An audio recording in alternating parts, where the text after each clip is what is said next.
আসসালামু আলাইকুম, কেমন আছেন সবাই? আলহামদুলিল্লাহ, আমিও ভালো আছি। দেখেন আজকে ছাদে এত রৌদ্র উঠছে, গাছে পানি দিতে হবে। গাছের অবস্থা খুবই খারাপ, বৃষ্টিতে আবার রৌদ্রে হঠাৎ করে।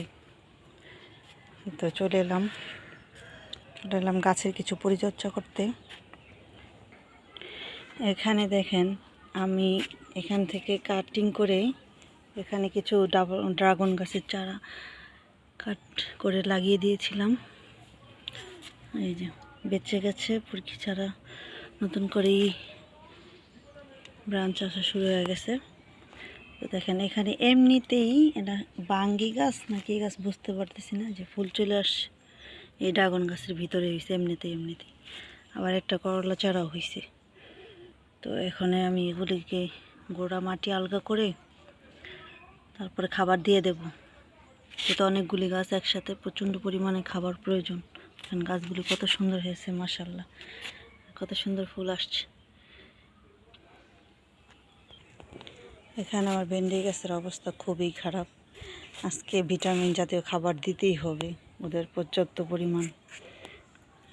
আমি এই পাতাগুলি ছাফাই করে দেব, বাড়তি বুড়ো পাতাগুলো। এগুলো এমনি তো পড়ে যাবে আস্তে আস্তে, এগুলো করে দেব।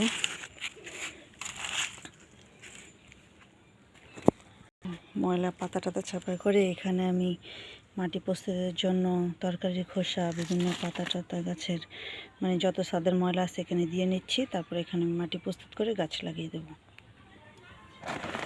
এখানে আমার সবজির ময়লা পচা, এগুলো এখন আমি গাছের সাথে মিক্স করে দেব। এখানে আবার গোবর ভিজিয়ে রেখেছিলাম, এগুলি আমি গাছে এখন মিক্স করে পানির সাথে দিয়ে দেব।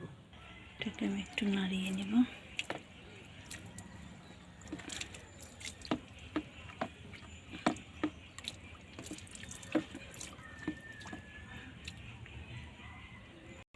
একটু নাড়িয়ে নেব।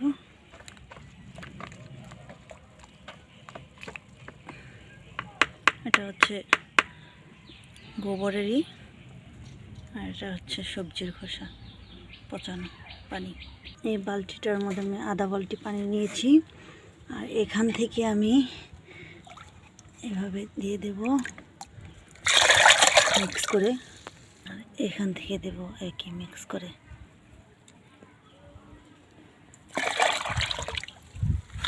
আমি নাড়িয়ে নেব। এখন আমি সব গাছে এভাবে একই করে খাবার দিয়ে নেব। এক দুই করে দিয়ে দেব খাবার। এভাবে আপনারা দিতে পারেন, গাছে খুব পুষ্টি হয় খাবার দিলে। এভাবে প্রায় সব গাছে দেওয়া শেষ। এবার একটু দেখেন এটাকে একটু খুঁড়ে নিব, মাটি খুঁড়ে হালকা করে নিয়ে তারপরে এটাতে দেব।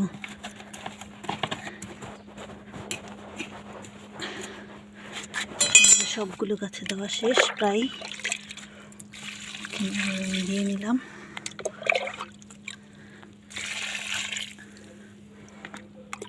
এটা আমার একটা 2 বছরের বড়ই গাছের চারা। এটা বীজ থেকে চারা হয়েছিল আমার এই ড্রাগনের গাছের ভিতরে। তো আমি গাছটা ফেলি নাই, রেখে দিয়েছিলাম। মাশাআল্লাহ, দেখেন অলরেডি ফুল চলে আসছে। এই যে ফুল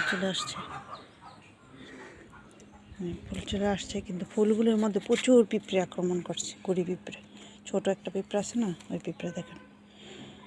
তো এটাকেও আমি খাবার দিয়ে দেবো, দেখা যাক কী হয়।